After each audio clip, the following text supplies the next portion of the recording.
Well, first, it's just a privilege to listen to such a master orator. I mean, it was riveting. I thought the answer on Ukraine was really sort of shocking to me, where he says the sanctions are working as intended. No, they're clearly not. This is a perfect example of leading from behind. He says they're doing what they're supposed to be doing now. They're supposed to be deterring Putin. Putin is not deterred. We now know that he's massing troops on Ukraine's border. His popularity is through the roof. They are not being effectual. Then he says, well, if they invade, then maybe we'll send weapons.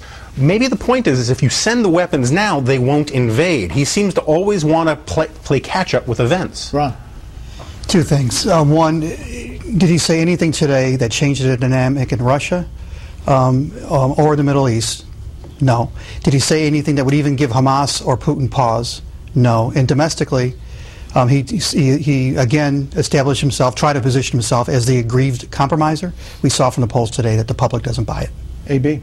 Yeah, I was surprised that he dodged the question about what he would do on immigration by executive action, but he said he still wants to work with both parties in both chambers as some kind of compromise. He's really not doing that, but he wasn't trying to get a message out on any particular domestic issue in this great opportunity to do so.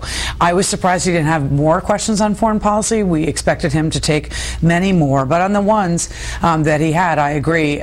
It's very interesting that he did not use this night to say anything to Putin or the leadership of Hamas with a fragile ceasefire in place or change the dynamic in either of those conflicts. To think, Charles, that moments before, earlier in the day, his defense secretary, Chuck Hagel, came out and said we could be looking at war between Russia and Ukraine as these troops are massed along the border, and yet in the opening statement there was no statement, and fortunately Chris Jansing asked the question she asked. And his answer was a demonstration of a word he loves, extraordinary lethargy, distance, disinterest, uninterest, where he said, well, if Russia invades, we're going to look at the policy again. And on sanctions, he said, well, I'm not sure if it's working. He seemed to have zero interest in the issue and was willing to let events dictate.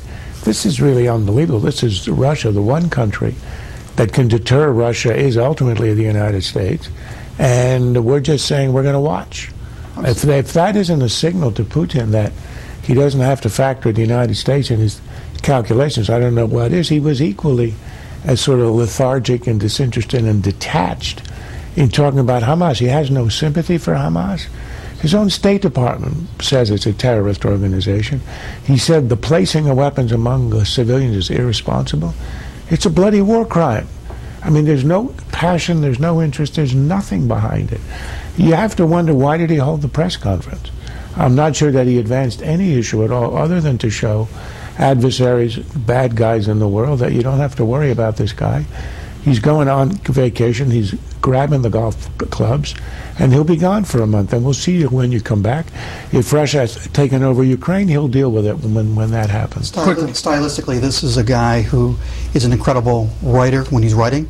I'm stunned all the time by the passive voice he uses, which is very ineffective and sounds weak. For example, to say Hamas is extraordinarily irresponsible, frat boys are extraordinarily irresponsible. Hamas is a terrorist organization that's killing people.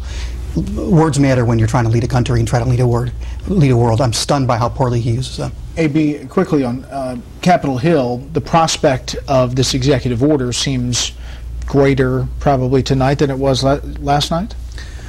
Oh yeah, everyone on both sides expects him to take some action during this congressional recess on immigration. Ron is right, it will be a nuclear bomb going off, and he's trying to say that it will be legal, and he's scouring his legal authority, but it is going to be politically very toxic. Well, that's it. Thanks for